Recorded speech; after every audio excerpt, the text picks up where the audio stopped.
Congratulations going on here as I can guarantee you this is going to be the best post show ever. Mad respect for this. Turn over here. Look at this. Look what's going on right here. That is up. Well, no. Don't interrupt this. Look at this. This is big time right here. So we're going to get some other guys. Hey, Wey. Come over here, bro. That is mad respect right there. Dylan Ferrandis coming on over to have a chat. We'll let them talk.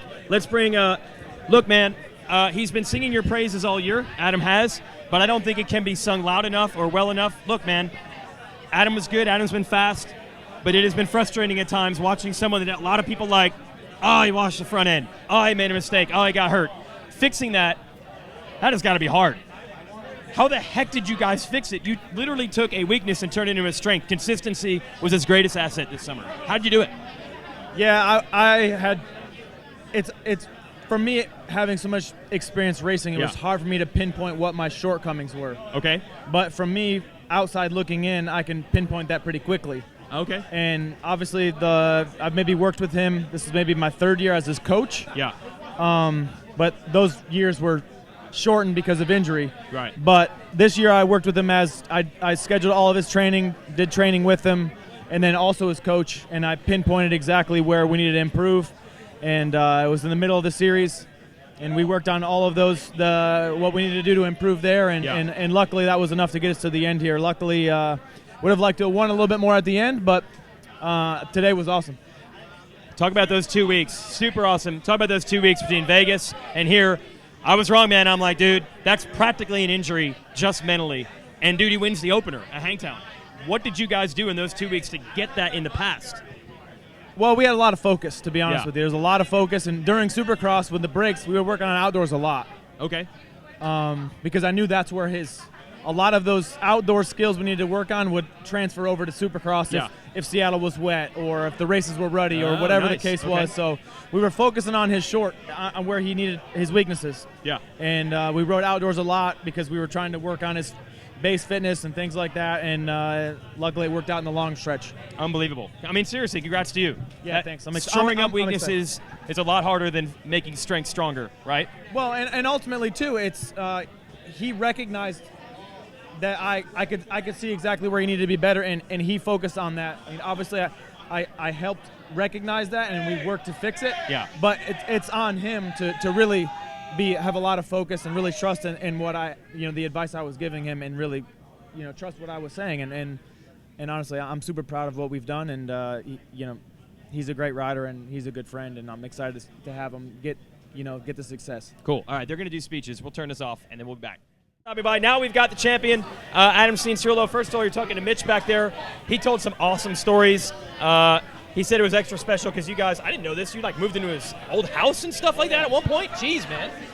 Yeah, it's been a long time coming with Mitch. I've known the guy. He's like a family member. I've been, since I was 12 years old, I've been with him so much, like more than a lot of my family, honestly. So just to repay him with this, and obviously moving up to 450s next year, and can't write a better story. It's obviously, I guess you could write a better story, and that would look like 4 or 5 championships I could give him. But at the same time, it's been such a up and down career for me, and a lot of downs. And to end it on a high like this, it's something that I'm just so grateful for the journey now, and obviously looking back now, I'm like, I'm glad I didn't, it's just made me who I am and just made this feel so good. And I feel obviously happy for myself, and I'm proud of it, but at the same time, seeing all these pros, seeing everybody happy and stoked, like just this whole scene right now, I'm going to look back on this forever. Not to get too sentimental, but this is everything for me, seeing these guys happy, and 10 championships couldn't repay Mitch enough for what he's done for me, so I'm just over the moon. Too sentimental is just fine. That'd be cool. Yeah, go ahead. You're being too serious up there. You just won a championship. You gotta tell us how you really feel. Oh, come on. Yeah, I honestly feel numb. Like, I told some guys earlier, it's been a long time. I was supposed to come into the pros, and I was supposed to be this next great guy, and I was supposed to win a bunch of titles and a bunch of races, and that didn't happen. And I felt it. I carried that weight with me. I'm pretty aware of my surroundings, and I felt kind of ashamed of myself, honestly. I was, at one point, I was depressed. I was I had no confidence in myself, nothing. I mean, I thought my career was over. 2015, 2016-ish, I felt like a complete failure, and just to do this now, I get it's only one title. It's not like I Villapoto did or Carmichael did or anything and just completely dominated for 5 years, but just means more to me than I could ever put into words. And it's not just one title, it's your first title. So that means next year you could come out here and get another championship. The year after that, I mean, what's it feel like to have your name on one of these stores? Yeah, it's crazy. I was actually watching the Great Outdoors 2005 earlier this week, and it legit almost brought me to tears because growing up for me, this was everything. Like I looked at motocross as this ultimate high. Like these guys were on this different level, and that was all me. Like my parents and grandparents, everything, they weren't into it. It was all me, and it was organic, and it was everything I ever wanted was to be up there. And I was watching it earlier this week, and I'm like, I can't believe I have a chance just to have a little spot in the history of the sport, and that plate's going to stay on that door forever. And for me, that's all I've ever wanted. I had a lot of expectations on me early in my career, but I just wanted a small part of it. I just wanted to, see what I had and to get to this spot. And it's just, it's crazy because I just love this sport more than anything. You're not supposed to, in our line of work, you're not supposed to, they say you don't root for the athlete, you root for the story. But look, everybody knew how good your story would be if you could finally get one of these. Look, if you had come in and won right off the bat, I think you would have been 50-50, say, with the fans of like, oh, everything works out great for this guy all the time.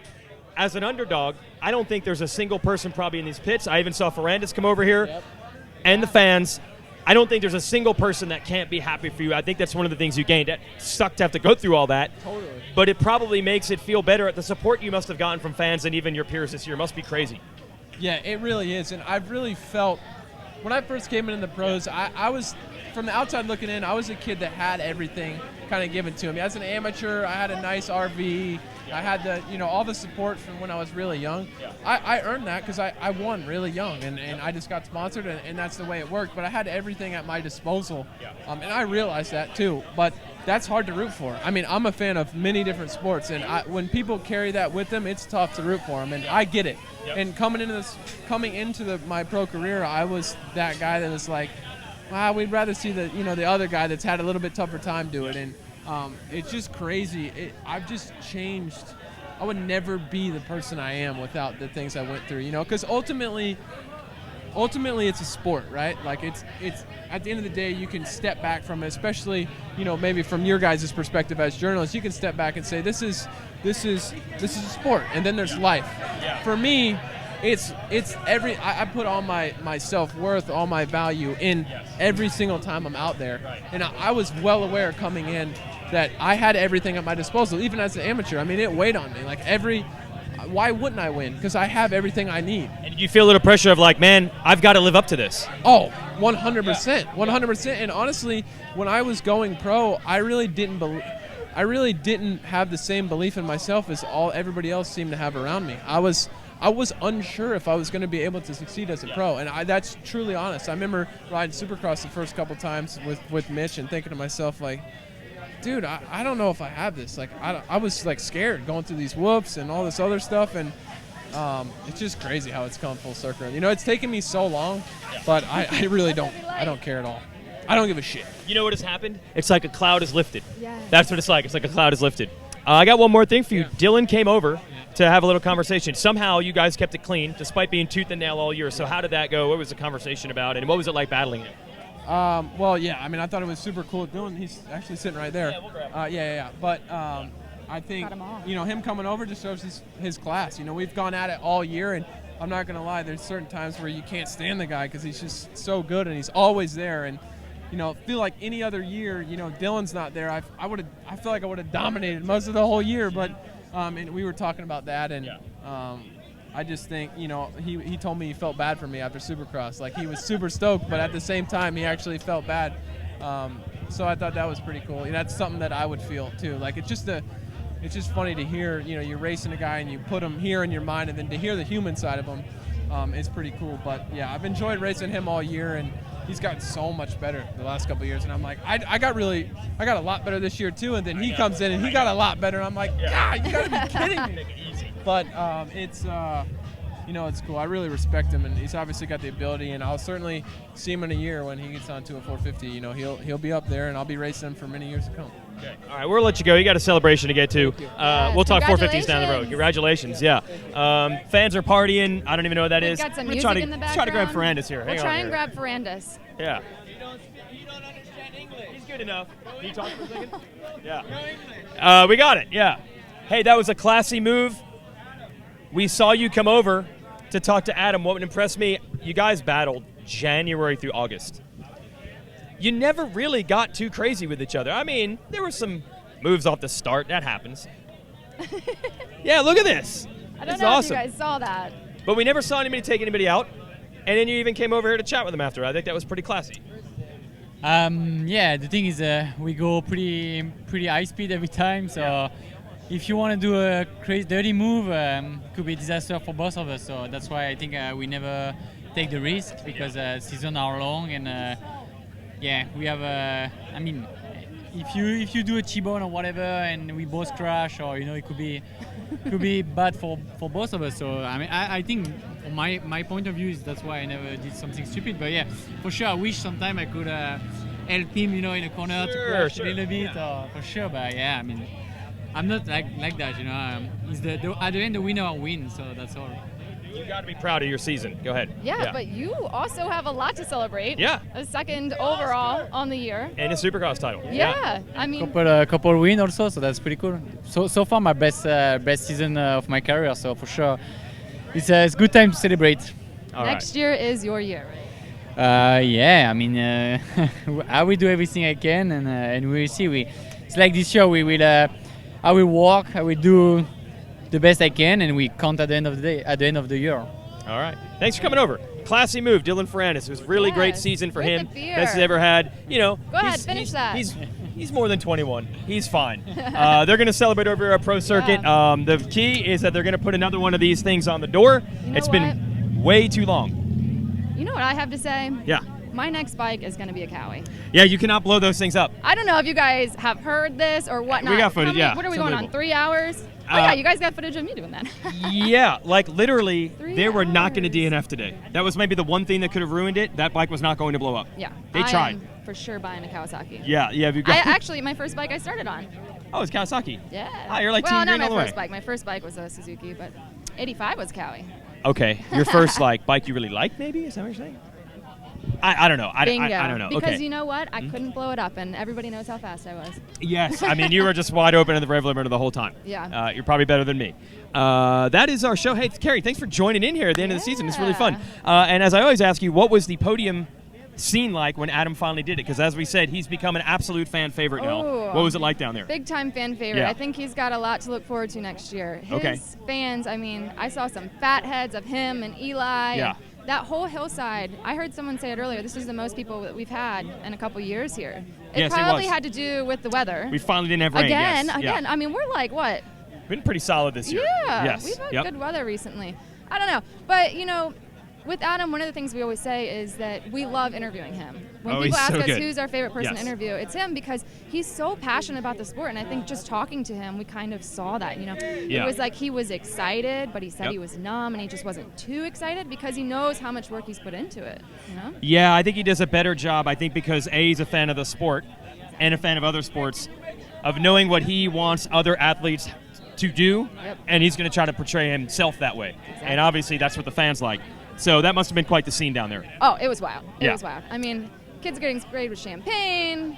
Yep. They're buying bottles of champagne to have signed. I don't know, $6 bottles of champagne. Everything you can.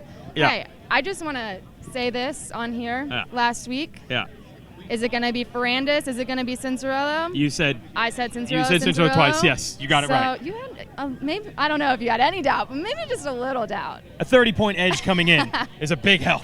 So you definitely had math on your side. But you were correct. Yes, congratulations. I'll high I five should you go again. to Las Vegas, right? If you can have 30 points on your side before you go to the roulette wheel, congratulations. Yes, you're going to take it. That is our show. 1 year ago, you said you were retiring, and here you are. So what's in store for next year, by the way? Well, I mean, we didn't know we would be back this year. That's so what I'm saying. Technically, we don't know if we'll be back next year. Okay. I think that it looks pretty promising, but this year was a new experience for us. I think last year, this time when we talked to you, we were super excited, but we were 5 years into it. We probably had black circles under our eyes from traveling. This year, Yeah. it's like, is it really over? Is this it? See, you can't give it up Yeah. that easily. Oh, no. Hopefully, we get you back next year. That's our show. Congrats to Adam Cianciarulo and really everyone Kawasaki. They won both titles. Yeah, Eli Tomac, all of them. It was solid. We'll see you next year. See you guys.